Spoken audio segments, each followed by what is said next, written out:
তুলি আবার চলে এসেছি আপনাদের সামনে। আর চট্টনগর ঘুরতে গিয়ে হঠাৎ মনে হলো কেন না কোনো ফ্রেঞ্চ কিছু খাবার বানাই। তাই আজকে আমি বানাতে চলেছি ফ্রেঞ্চ অনিয়ন স্যুপ। দেখুন তাহলে কি করে বানাই সেটা।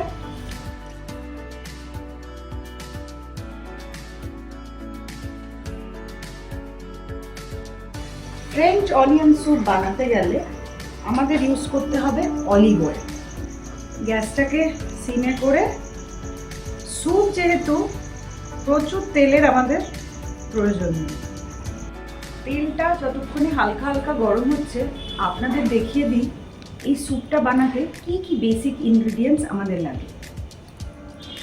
আমাদের লাগবে অনিয়ন আর খুব বেসিক কিছু ইনগ্রিডিয়েন্টস যেমন গোলমরিচ, গোটা গোলমরিচ, বে লিভস বা তেজপাতা, কর্নফ্লাওয়ার। স্যুপটাকে ঘন করার জন্য আমি একটু বেশি করেই নিয়েছি, আর পেপার পাউডার মানে গোলমরিচের গুঁড়ো, একটু মাখন, একটু cheese. French special herb time. আপনারা ফ্রেশও পেতে পারেন, আমি প্রিজার্ভড কিনেছি। এবং তার সাথে আমাদের যেটা লাগবে চিকেন স্টক। আমি আগে থেকেই চিকেনটাকে বয়েল করে স্টকটা রেডি করে রেখেছি। এটা আপনারা ভেজ স্টক বা মাটন স্টক বা ল্যাম্ব স্টক যেটা দিয়ে খেতে চান সেভাবেই খেতে পারেন। তেলটা গরম হয়ে গেছে, একটু বন্ধ করে দিলাম, কারণ এটা যেহেতু অনিয়ন স্যুপ, এর কিং হলো অনিয়ন। তো অনিয়নটা আমরা ঝটপট একটু কেটে ফেলবো। চেষ্টা করতে হবে একটু একদম পাতলা পাতলা করে স্লাইস করার, মোটা মোটা করলে কিন্তু চলবে না। পেঁয়াজ কাটা হয়ে গেছে, হালকা করে জলে ধুয়ে নিয়েছি। এবার এই তেলের মধ্যে আমরা ছেড়ে দেব অনিয়ন।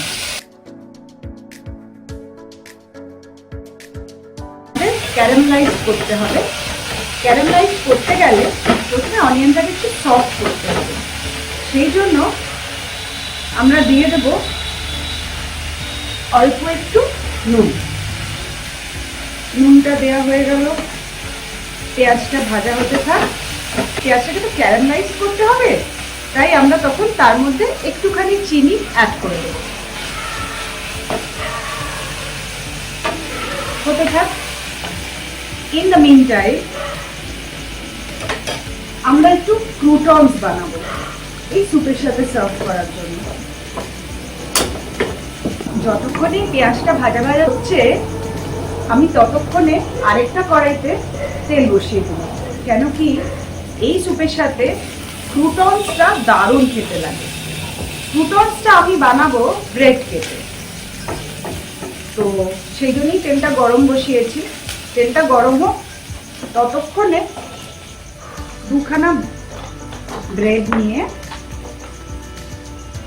ক্রুটনস বানাতে কিন্তু সাইডের পোর্শনগুলো ইউজ করতে হয়। এই মিডল পোর্শনগুলো সফট হয়, ওগুলো ইউজ করা যায় না ক্রুটনস বানাতে গেলে। এটা হয়ে এসছে, দেখুন লাল লাল রং ধরতে শুরু করেছে। এবার কি করব, এর মধ্যে অল্প একটু চিনি দিয়ে দেবো যাতে এটা ফুল ক্যারামেলাইজ হয়ে যায়। আমাদের মনে রাখতে হবে ক্যারামেলাইজ মানে কিন্তু পেঁয়াজটা পুড়িয়ে ফেলা নয়। তো একটু কেয়ারফুল কুকিং কিন্তু খুব ইম্পর্টেন্ট। ব্যাস, পেঁয়াজটা হয়ে এসছে। এদিকে কিন্তু আমার তেলও প্রায় গরম হয়ে এলো বলে, পেঁয়াজ তো প্রায় ভাজা হয়েই এসছে, তেলও প্রায় আমাদের অলমোস্ট গরম হয়ে এলো ক্রুটনস ভাজার জন্য। এবার আমাদের কিন্তু পেঁয়াজ একদম ক্যারামেলাইজড। এবার আমরা কি করব, বাটার নেব। বাটারটা নিয়ে নিলাম।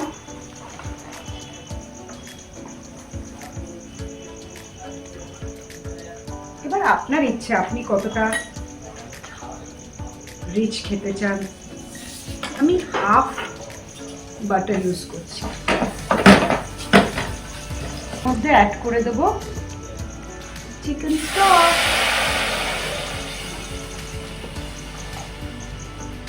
এবার আস্তে আস্তে যেই যে ইনগ্রিডিয়েন্টসগুলো আমি বলেছিলাম এই স্যুপটার জন্য প্রয়োজন, এই যে নিয়ে নিলাম গোটা গোলমরিচ, সিম্পল, তেজপাতা এতগুলো লাগবে না,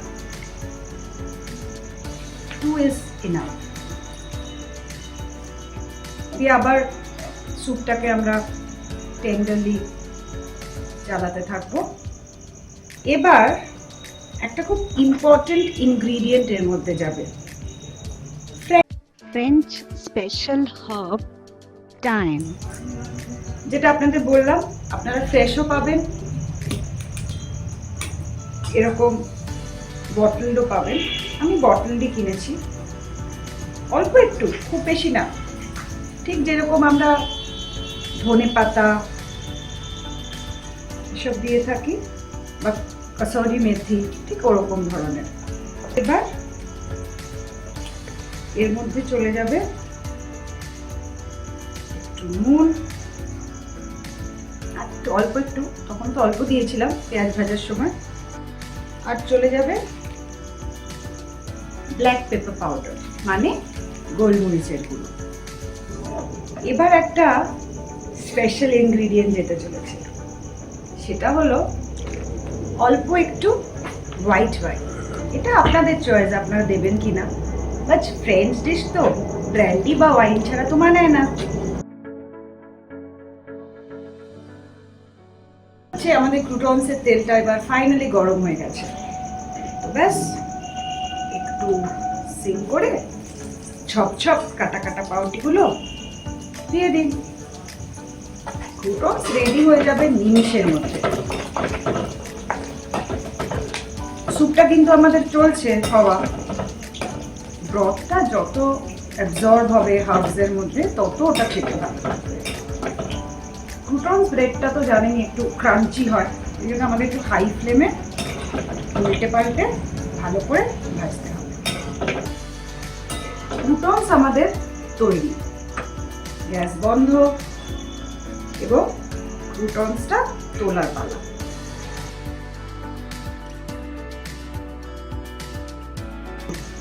হোমমেড ক্রুটনস, এটা স্যুপের সাথে দারুণ ইয়াম লাগে। এবার আমরা প্রায় একদম শেষের দিকে চলে এসেছি, তো শেষের পাতে এখানে অ্যাড হবে একটুখানি গ্রেটেড চিজ,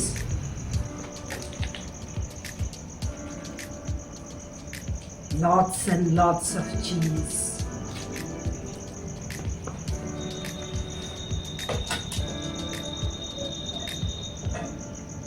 স্যুপ আমাদের প্রায় রেডি, কিন্তু স্যুপের তো একটা কনসিস্টেন্সি আনতে হবে, সেই কারণে অল্প একটু জলে আমরা হালকা করে অল্প একটু কর্নফ্লাওয়ার মেশাবো, মিশিয়ে সেটা স্যুপের মধ্যে অ্যাড করবো, এটা একটা হালকা একটা থিকনেস আসে। সবসময় মনে রাখতে হবে কর্নফ্লাওয়ার যখন আমরা স্যুপের মধ্যে দেব, কন্টিনিউয়াস এটাকে আমাদের চালাতে হবে। দেখুন কি সুন্দর গন্ধ বেরোচ্ছে, বাটার, চিজ, চিকেন স্টক, পুরো কিন্তু বয়েল এসে গেছে, তার মানে আমাদের স্যুপ কিন্তু এবার রেডি টু বি সার্ভড।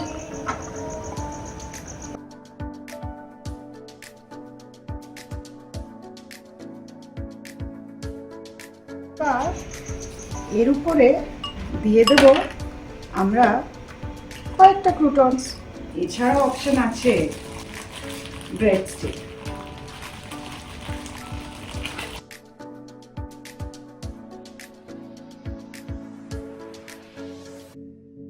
এবার আসছে আসল পাঠ,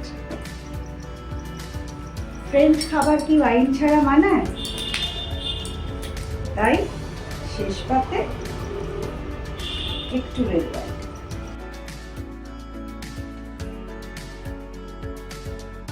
are ready for the feast.